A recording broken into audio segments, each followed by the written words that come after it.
Well, welcome to this Baptist Union webinar. My name is Jim Hammett and I work for Christian Consulting.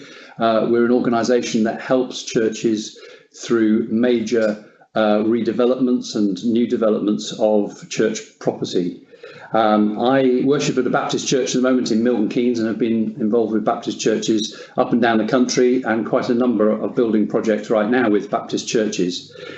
So we just support churches through the process of a building project. And today I just want to give you a simple 6-step guide or a basic route map for you to be able to use with your church.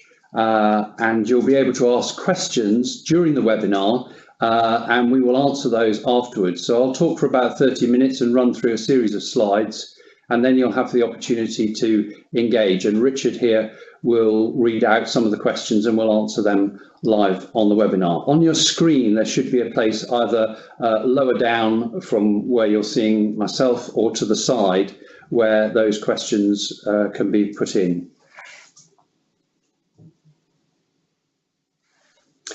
So the first step I want to take you through on this 6-step guide is, are you agreed and convinced about the biblical basis of the project you're about to undertake? These are major projects and they involve a lot of time and commitment and prayer. And I want to set the foundations really for any building project right from the beginning in a biblical way, to ask you some questions about whether you have considered the biblical application of some of the issues you're going to discuss.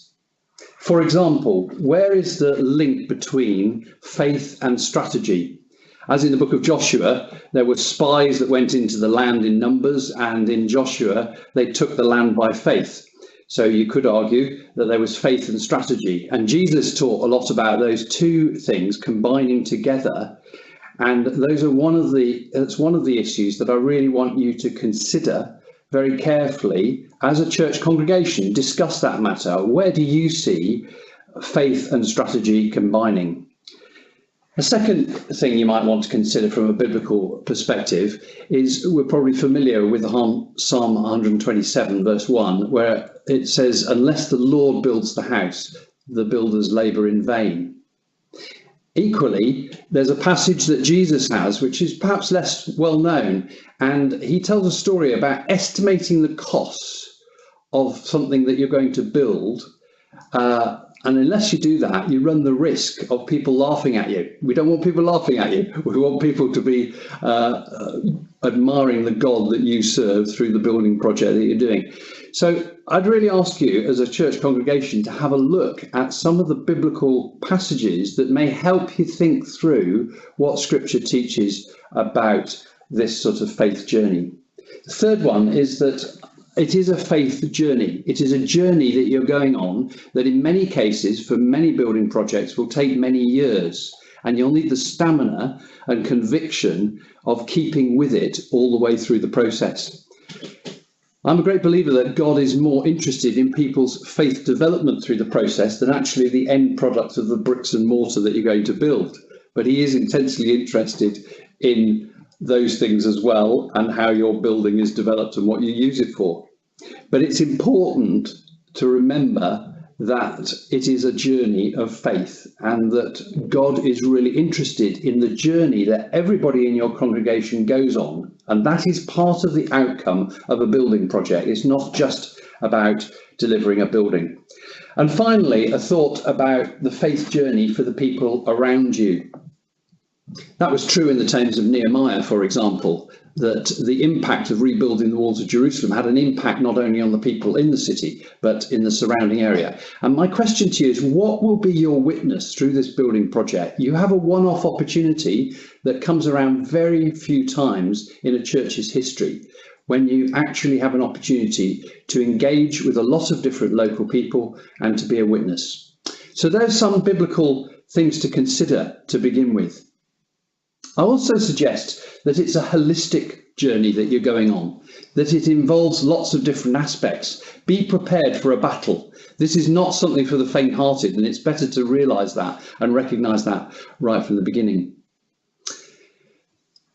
Be firm to holding to your vision. If you have a vision of what the building should be about, then keep firm to it. because over a period of time, when things are not going quite so well on the roller coaster ride of putting a building together, it's quite important to remember to hold on to the vision and keep to it, because that's actually what God's called you to do. In my view, a building is a tool for ministry. And fundamentally, that's the most important thing. It's what the building will enable you to do that is really significant. So don't lose sight of the fact that it is the ministries that are going on in that building that God is really intensely interested in. And that's about changing people's lives. And the holistic part of this is that I want you to think about integrating every aspect of that journey plan together. So it may be that the biblical teaching that you have precedes a capital appeal that you're asking for, so that people on that journey, the spiritual journey, are actually learning something about the truth in Scripture of giving in a sacrificial and committed way. And the biblical teaching is enhancing, hopefully, the outcome of your capital appeal. There may be prayer days, I'm sure, that you'll want to involve in the process. There will be issues of finance and leadership changes and communication and a whole range of different aspects. And we'll come on to that a little bit later in this webinar when we think about a time plan that lays out all those different elements and shows how they all integrate together. You also have wonderful opportunity of contacting people in authority, talking to MPs, talking to local councillors, talking to planning officials, talking to people in your local area, perhaps who don't engage with the local church. So take that opportunity to consider that in the journey. Step 2 is thinking about that community. Who is the community who you are serving? Do you really know what the community needs are, or do you know the needs that your particular church congregation has? I want you to think about bringing together community data.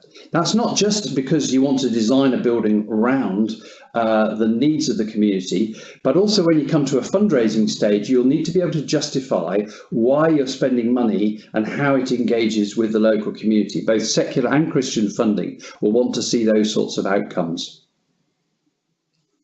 You want to carry out surveys. Door-to-door surveys are very revealing, not just for the people who do it, but the results, obviously, that they generate. And it will tell you quite a lot about what people want from a new building in your area or a redeveloped building.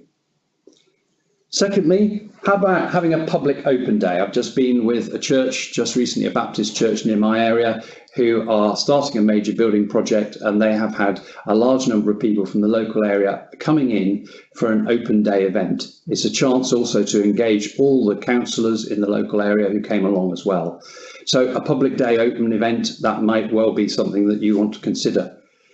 You'll also want to consider some internet research, and this is crucial when you come to actually external funding. People want to know what the distinct needs are of your local community against a whole load of other people that they may also be getting grant applications from. So what is the cultural, religious, socioeconomic, employment issue? What are some of those statistics? Most of those are easily available online. And if you have somebody on your team that likes doing some online internet research, that's a great way of getting some data and including that in your applications. One of the other things you might want to do is to produce what we call a stakeholder map. The stakeholders are simply lots of people and organisations that you are surrounded with around your local church. It may be people actually in your congregation who would be in the heart of the decision making in that central area of the diagram. Then there's a wider group outside. It may be local shops, it may be politicians, it may be councillors, people who will have an impact. They will influence the decision, perhaps for planning regulations or some other reason. So they will be the influencers. And then thirdly, on the outside, there are other people. Maybe your local MP will take some interest. Maybe that's the only contact you'll have with your local MP in all the time that your church is around. So there are other people outside. You want to map out those different areas. And at a later date, you may want to be sending press releases or news information to those people to keep them up to date with what is actually going on your project. It's important to engage the local community. The worst thing would be to open a fabulous new building or a redevelopment of your current site and nobody from outside the church wants to come into it. So we want to try and engage them and get their ownership right from the beginning. Step 3, you need a team of people in order to pull off a major development like this. You can't do it on your own. However much time one individual's got in their church to give to their church, it's very difficult to do it on your own. So you need a group of people. And I'm suggesting some roles that you might want to be looking for if you haven't already got this on your building team. So you'll need somebody who chairs the group. You'll need somebody who manages the finance. And ideally, that is not the actual church treasurer, who already has quite a big job to do, probably. But if you've got somebody else who can handle what may well be double the amount of income all of a sudden coming into your church, and the gift aid reclaims and other associated financial things with that, and opening new bank accounts and so on. So my suggestion is that you try and find a second person who will deal with the finances dedicated towards this building. You want people who can internally communicate and externally communicate the messages of the project. So the church need to hear consistent, good, strong, envisioned messages about what the project's about. And you also need to be saying the same thing to the local community and key people in that community. You ideally need one person who liaises with the architect and their professional team, and we'll come on to that in the next slide. But you need somebody, one person, to do that. What you don't want is to have an architect that's bombarded by a whole group of different people giving slightly different messages. You'll end up with a camel rather than a racehorse as a building. Fundraising or overseer, that would be really a helpful role. It's not one that's easy to fill usually for most churches, but if you can get somebody who will do some fundraising and oversee that, that will be really useful. An administrator to take minutes, to keep records and so on. You may at some point want somebody who does some of that research on the internet to get some data for you. And also, for example, for a short-term role, you want somebody who might be doing the fit out and to work out how many new chairs you need, how many tables, and there's maybe a list of a list of things that you'll want to include in that programme. That takes time. So that's the sort of group of people you want to bring together if you can. You need to be very organised, or to put it another way, get your ducks in a row. And do that before you engage an architect or get too far down the project journey line.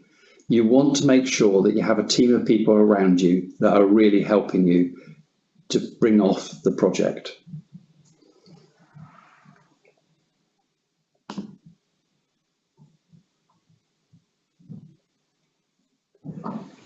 Then there's something to think about in terms of your team and your structure. You're going to need a professional team of people that will help you through the process, and they each have a distinct role. But normally I ask the architect to manage a team of people, and that team will include a quantity surveyor. They're the person who simply does the maths and makes sure that it stays in budget and tunes the building to the budget that you have. You'll need a structural engineer.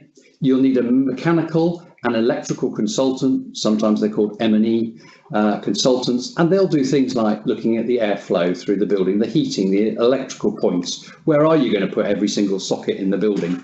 And you might also need, as a church, an acoustic engineer who'll give you advice on the design that's quite specialist in regards to a worship space or a sanctuary area.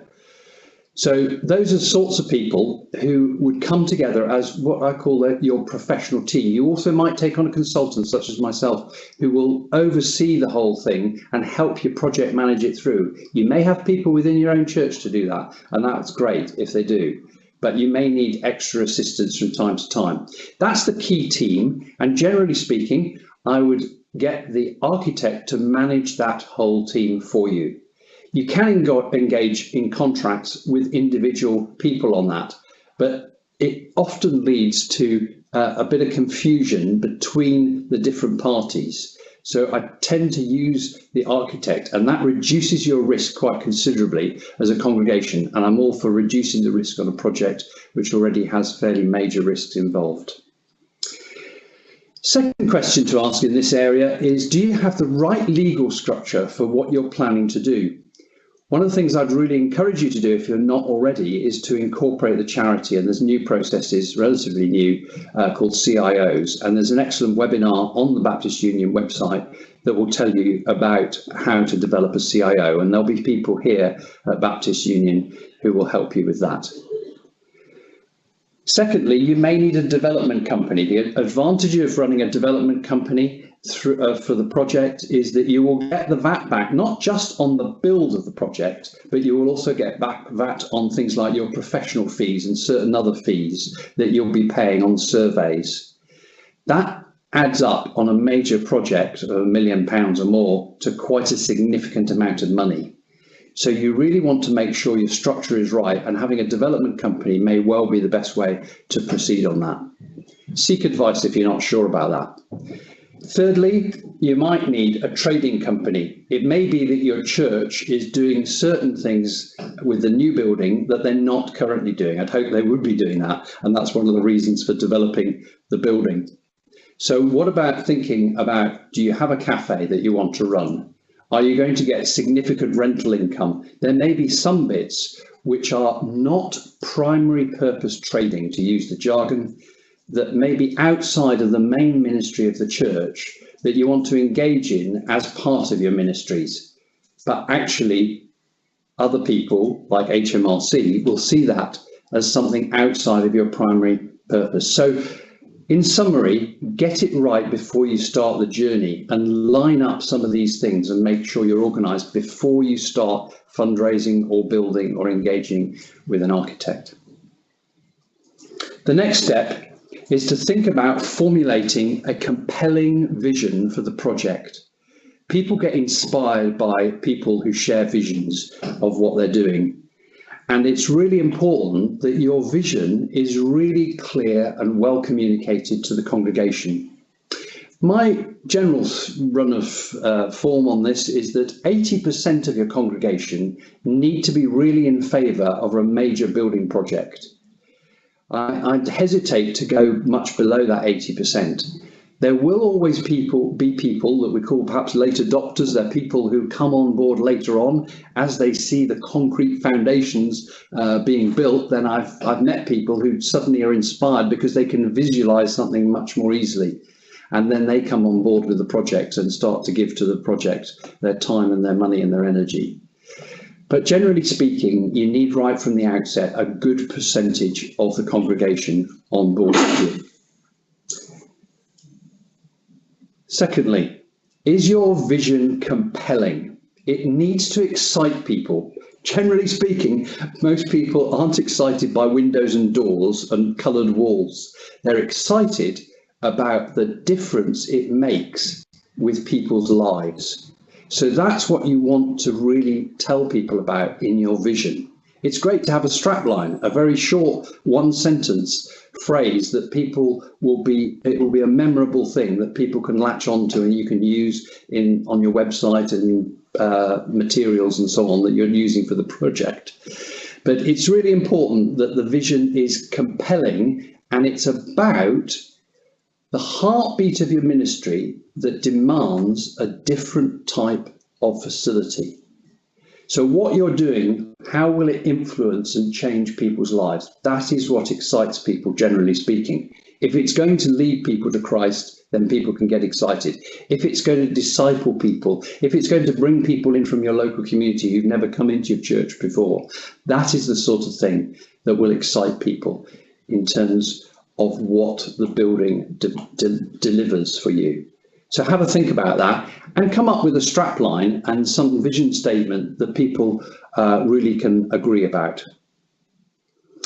Step 5, you need a good business plan. I like to call it a ministry plan, but some people will call it a business plan. So you need to think through, just as Jesus encouraged people to think through very carefully the cost of something before engaging with it. Jesus warned them, estimate or get laughed at. We don't want you to get laughed at. We want you to really be engaging in a project that is realistic, but also faith-stretching for both your community and the congregation.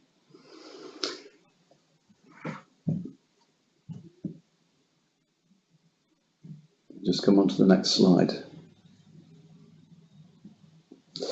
Most donors want to know some of the detail, and some donors, including people in your own church, will want to know a lot of the detail. So you need to be aware that people will want different levels of information, both people inside the church and outside the church.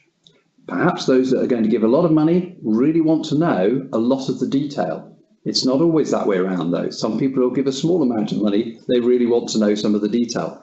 So you need to know also if the model that you're building in terms of the building can actually sustain the level of ministry that is going to take place there.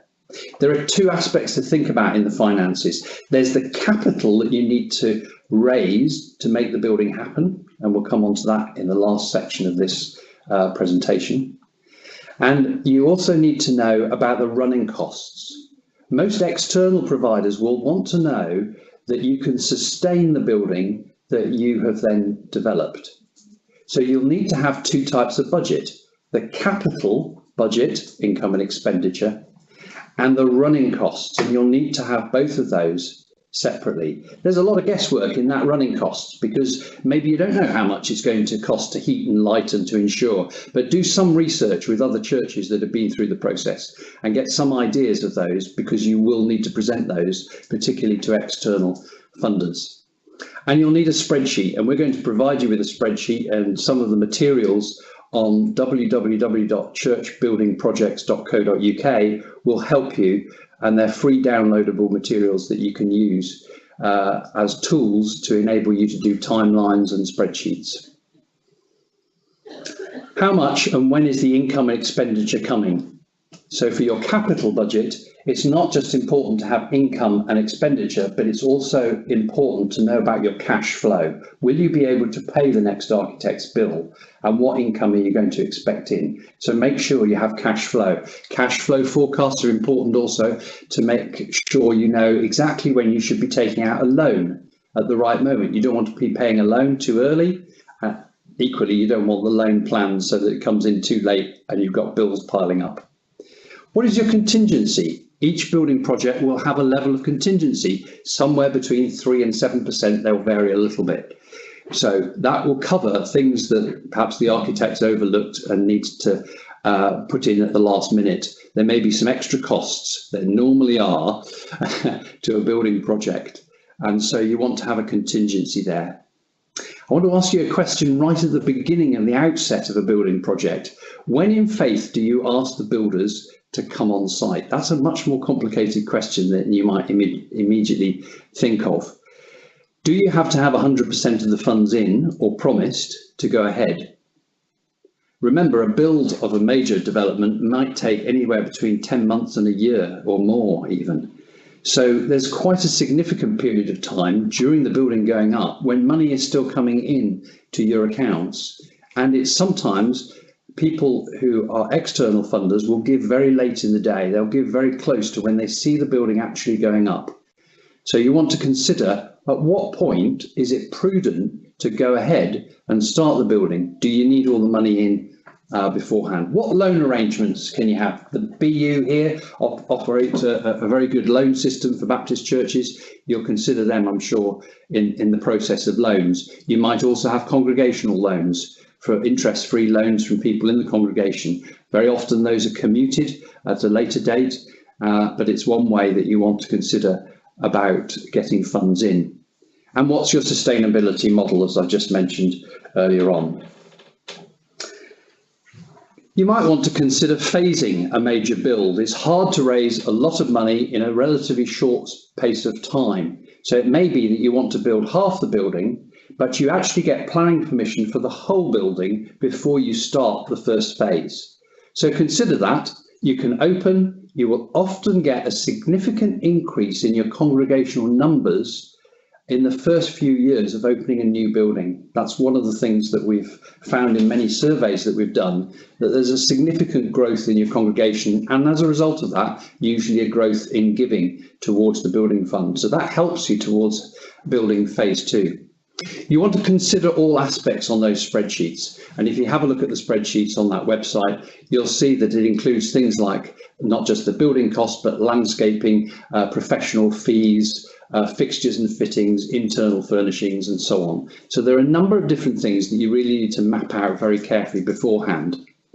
As a very rough rule of thumb, and you need to work this out in your local area, for an average sort of building cost, you're talking at the moment in 2019 at a cost of about £2,300 per square metre.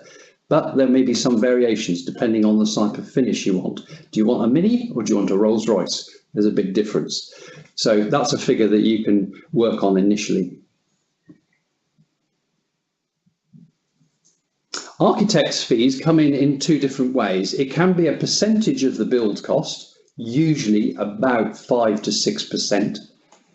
Or it might be that you agree to pay the architect and the other professional people on the team an amount at each of the different stages. On a building project, they're called RIBA stages, the Royal Institute of British Architects, and it goes from 0 to 9. Of the different stages, and up to planning, for example, you can pay them to take the project up to planning and pay for them for the next stage later on. So it's up to you as to how you negotiate that. You want to give some careful thought to that. Generally speaking, I go for a percentage, but that's not always the case. Avoid the temptation of engaging an architect too early in the process. The team of professionals you may want to add, that's the quantity surveyor, the M&E and other people involved in that team, are probably another 4 to 5%. So overall, you're talking about a percentage of professional fees of roughly 10%. And you need to hard negotiate with people to make sure you get the right amount for you and that you're happy with that at interview stage with the architectural companies. So you then set a timeline for the whole project with lots of different elements. It might have the biblical teaching you're going to do. It might have some things that you want to do in your small groups, your house groups, your cell groups, whatever you call those in your church. And that will integrate into things like a capital appeal, your monthly giving, the build project. You may want particular prayer days focusing on getting planning permission or whatever the particular challenges that you're facing on that journey of building something. You want to integrate every aspect into a timeline. Make sure meeting dates of trustees occur at just the right time for important decisions to be made. There will be some decisions which you'll want to make sure you put through the trustees or the elders of your church or the leadership, whatever you call them in your particular church. So this is a simple Excel spreadsheet model of how you can map out all the different things right from the beginning. And finally, the question you've probably been thinking about, which is step 6, which is funding. How do we raise the money? Well, I'm going to go back to those 3 biblical principles. First of all, there's a biblical principle of sacrificial giving. Everybody on the journey in your congregation needs to learn about sacrificial giving. It's like the story Jesus told in the temple of the widow's mite, putting 2 little copper coins in. That was sacrificial giving. It may not have amounted to very much towards a building project or whatever the project was, but it was significant for her because it was sacrificial. The principle is the same for everybody. The principle is not each person in your congregation buys a brick or a window, because for some people that would be an extreme sacrifice. For other people, it would be a lot less sacrificial.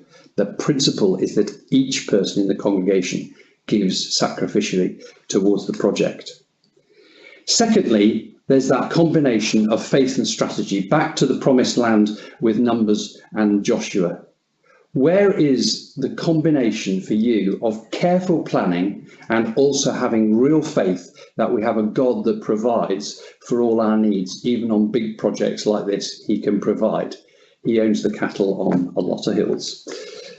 And thirdly, you need the principle of investing to gain. You need to understand that principle in a building project.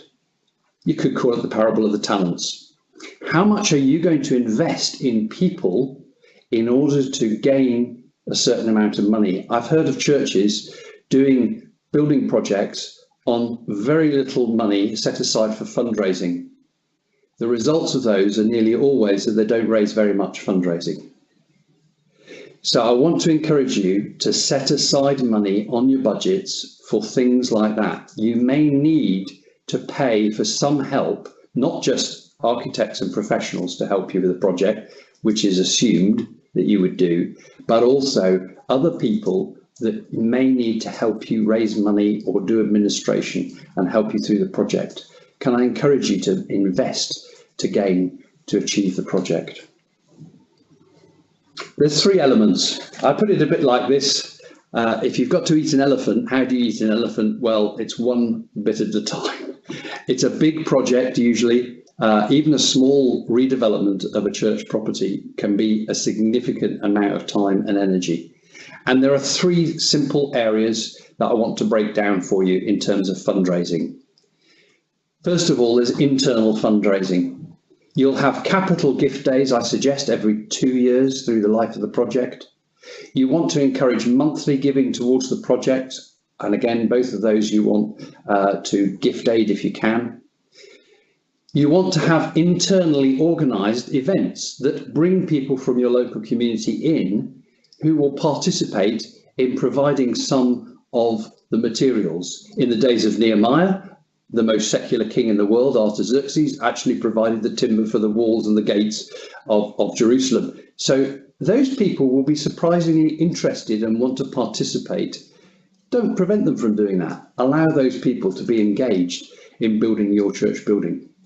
There are all sorts of other internal things you can do, which, for example, is give as you live style income, where churches raise thousands of pounds every year from people who log on and buy things online and click on the Give As You Live button. If you want to know more, you can go to the Give As You Live website and it will tell you more. There are several other different organisations that do similar things. So the percentage of what you spend online in purchases actually goes towards your favourite charity, and you can nominate your church building fund for that.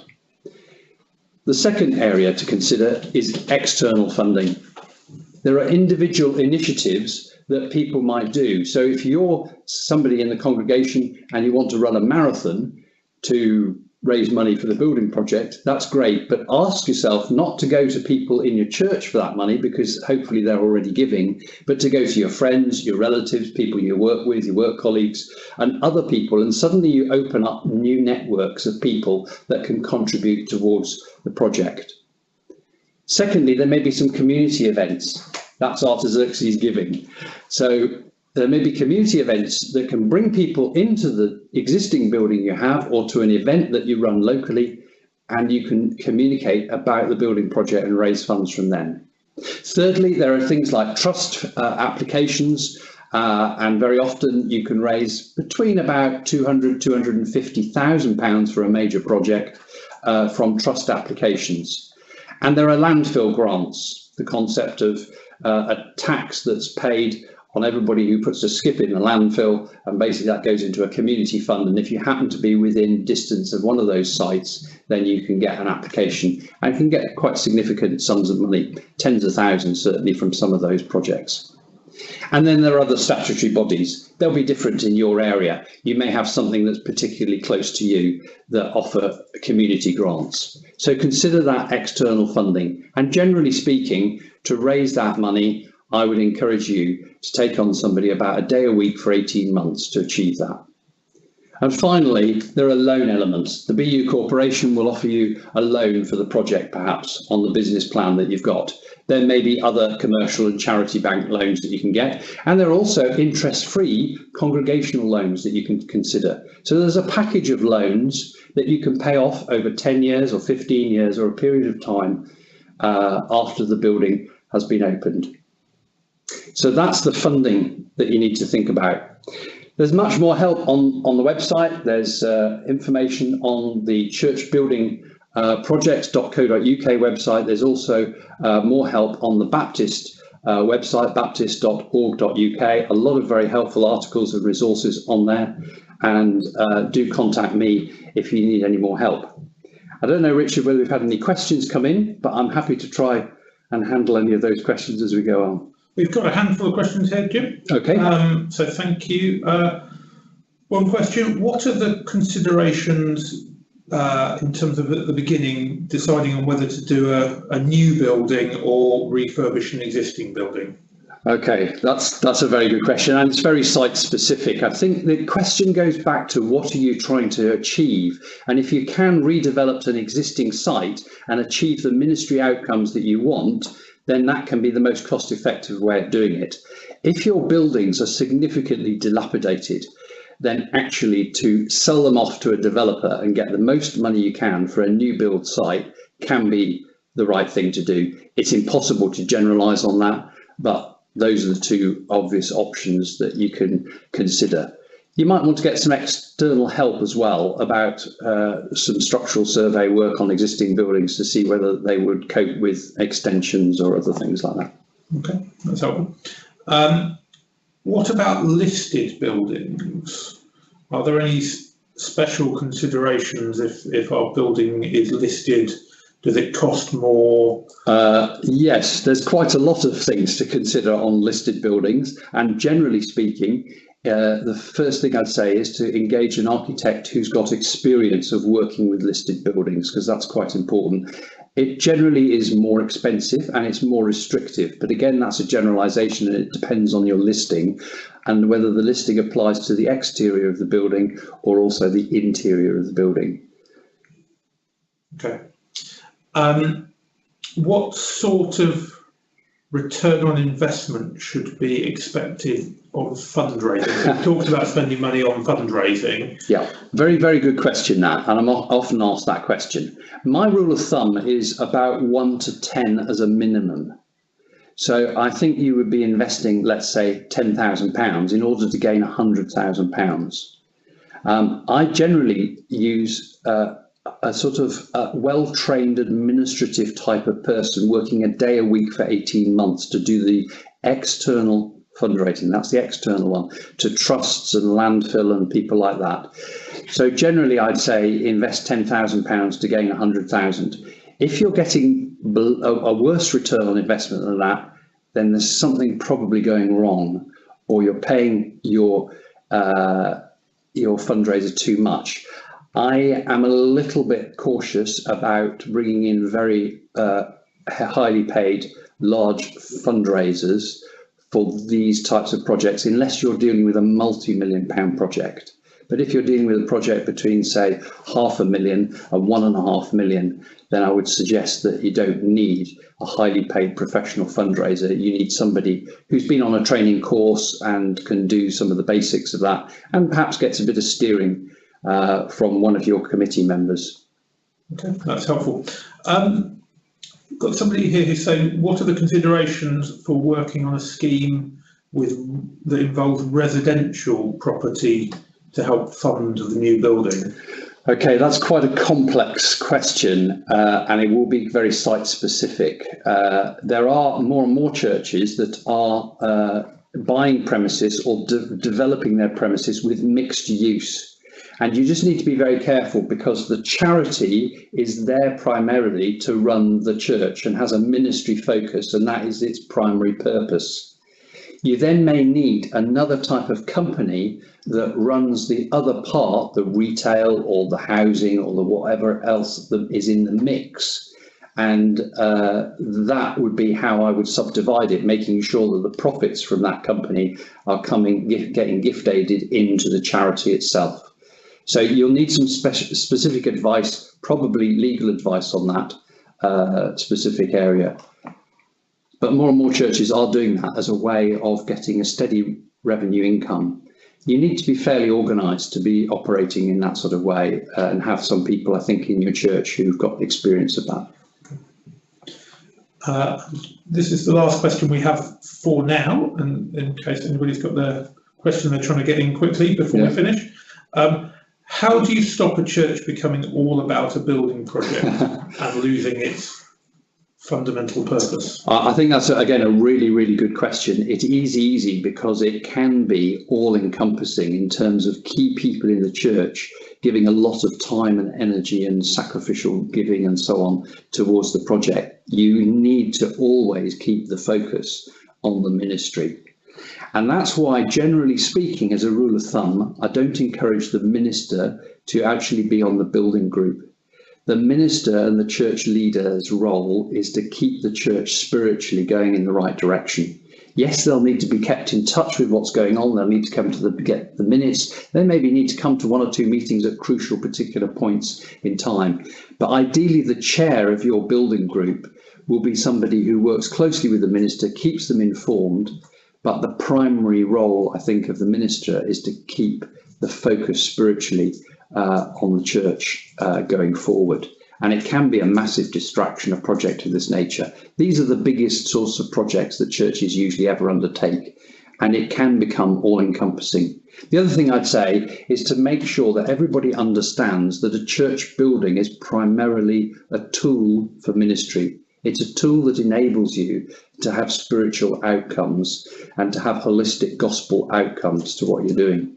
So I'd really encourage you to keep that balance and check every year. Have we got with the congregation the right balance between those two factors? It is very easy to go one way and not communicate anything about the building, and equally the other way and communicate so much about the building that people forget what's going on in the rest of the church's life. Okay, well that appears to bring us to the end of the questions we've got. Great. Thank you very much, Jim, for the really insightful presentation. Thanks very much for joining us.